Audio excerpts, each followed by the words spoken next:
এক গ্রামে এক ছেলে ছিল, নাম ছিল মোপেস। সে মামা বাড়ি থেকে বড় হয়েছে।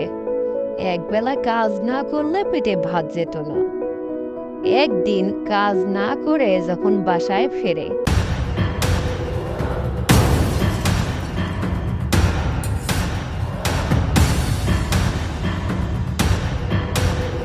কি গো নবাবের ছেলে, একদিন কাজকর্ম না করে শুধু খাই খাই করলে হবে? কাজকর্ম কিছু করো। মামি, আজকে আমার শরীরটা ভালো নেই, তাই কাজ করি নাই। আমাকে একটু খাবার দাও না, আমার অনেক ক্ষুধা লাগছে। আমি খেয়ে কাজ করব। আহা, কি মার কথা শুনেছ? কাজ না করে শুধু খাই খাই, ভাত কোথার থেকে আসে? হ্যাঁ, মামি, আমার শরীরটা ভালো নেই, তাই আমি কাজ করতে পারি নাই। দেও না গো, আমাকে একটু খাইতে, আমার অনেক ক্ষুধা লাগছে। না না, ঘরে খাবার নেই, আগে কাজ করে আসো, তারপর খাবার দেব। নবজাত একটা ছেলে, মানে বাপ নেই, আমার গাড়ি চেপে দিয়ে গেছে। যাও যাও, এখনই কাজে যাও, কাজ করে আসবে, এরপর খাবার পাবে, এর আগে খাবার নাই। মামির এমন কথা শুনে মফিজ অনেক কষ্ট পেল, আর না খেয়েই কাজে ছুটল।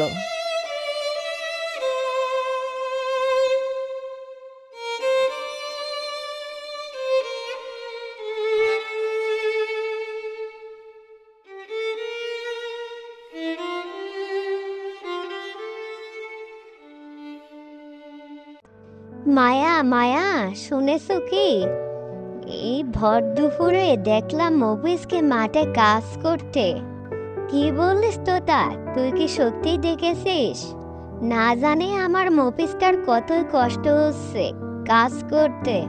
হ্যাঁ মায়া, আমি যখন খাবার আনতে যাই তখন আমি মফিজকে দেখলাম মাঠে কাজ করতেছে। হে আল্লাহ, তুমি আমার মফিজকে রক্ষা করো, তার এত কষ্ট আমার সহ্য হয় না। আমি এখন কি করব? মায়া, তুমি কোনো টেনশন করো না, আমি তো আছি। আর মফিজের এত কষ্ট আমারও সহ্য হয় না।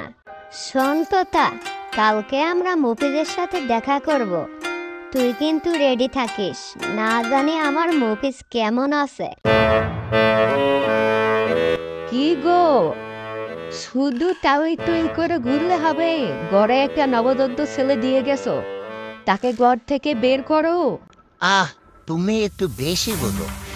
কেন, ছেলেটাকে দিয়ে কাজকর্ম করাতে তোমার কোনো অসুবিধা হচ্ছে? সে তো কাজ করছে আর খেসছে। আহা, সে যে কি কাজ করে তা তো আমি দেখি। কাজ নেই, কর্ম নেই, শুধু খাই খাই করে। আমিও তো কিছু বুঝি না, তুমি ওকে বাড়ি থেকে বিদায় করো। তুমি বেশি বলো। এই মা মরা ছেলেটা বাড়ির থেকে বের করে দিলে সে কোথায় যাবে বলো তো? সে একটু আশ্রয় পেয়েছে, এখানে থাক। দেখো, আমি অত কিছু বুঝি না, হয় ওকে বাড়ির থেকে বের করে দেবে, না হলে কালকে আমি আমার বাপের বাড়ি চলে যাব, বলে দিলাম। মামি মামি, আমি স্কুলে পড়তে চাই। আমার না অনেক পড়তে ইচ্ছা করে, আমাকে ভর্তি করে দাও না। মরলাম রে মরলাম। শোন, তোর স্কুলে পড়ে কোনো কাজে আসবে না, তুই কাজ করে খা। তোর তো বাবা মা নেই, তোকে স্কুলে কে নেবে বল? এর থেকে কাজ করে খাওয়াই ভালো হবে। মামা মামা, তুমি আমাকে একটু ভর্তি করে দাও না। আমাকে স্কুল পড়তে হবে, আমাকে অনেক বড় হতে হবে। এভাবে কাজ করলে তো হবে না। মামা, তুমি আমাকে ভর্তি করে দাও, আমি কাজ করে করে আমার লেখাপড়ার খরচ চালাবো। তোমাদের তখন এত কষ্ট হবে না। আমাকে ভর্তি করে দাও না। শোনো ভাগ্নে, আমি তোমাকে স্কুলে ভর্তি করে দিতে পারবো না। লেখাপড়া করতে গেলে অনেক খরচ। তুমি এইটুকু বয়সে কি কাজ করবে বলো? নিজের বাড়ির কাজই তো শেষ করতে পারো না, আবার অন্যের কাজ করে কিভাবে তোমার লেখাপড়া খরচ চালাবে? এর থেকে এখানেই থাকো।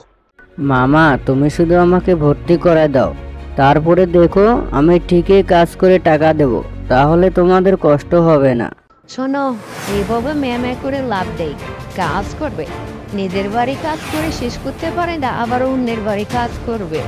এত কথা না বলে মাঠে যাও, মাঠে অনেক কাজ পড়ে আছে। এরপরে বাড়ি ফিরো, কাজ কিন্তু শেষ করেই আসবে।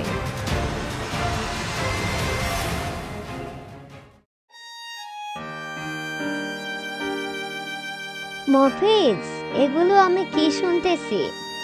তুমি নাকি অনেক ভরা দুপুরে মাঠে কাজ করো, এত কষ্ট তোমার? হ্যাঁ, তুমি ঠিকই শুনেছো। একবেলা কাজ না করলে তো আমার পেটে খাবারই যায় না। তাহলে আমি কি করব বলো? শোনো, এখানে তুমি কাজ করলে সারা জীবন শুধু কাজই করে যাবে, তোমার কোনো আয় উন্নতি হবে না। এর থেকে এক কাজ করো। কি কাজ করব আমাকে বলো, তুমি যা বলবে আমি তাই করব। আমাকে অনেক বড় হতে হবে কিন্তু। শোনো মফিজ, তোমাকে এই বাড়ি ছাড়তে হবে আর তোমাকে শহরে যে কাজ করতে হবে, বুঝেছো? টিয়া যা বলেছে তোমাকে তাই করতে হবে।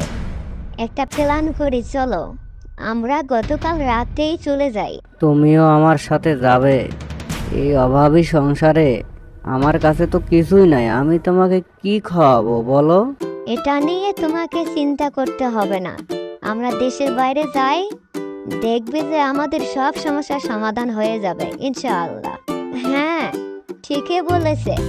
তোমরা দুজন মিলে চলে যাও, আর তোমরা দুজন মিলে কাজ করলেই হয়ে যাবে। তুমি হলে বড় লোকের মেয়ে, তোমাকে কেমনে আমি কাজ করাবো বলো? এর থেকে তুমি থেকেই যাও, তাই ভালো হবে। না মফিজ, আমি এত স্বার্থপর হতে পারি না। তুমি রেডি হয়ে এসো, আমি তোমার সাথেই চলে যাব। এখন তুমি বাড়িতে যাও, কালকেই আমরা চলে যাব। ঠিক আছে? সব কিছু নিয়ে বের হব, সমস্যা নেই।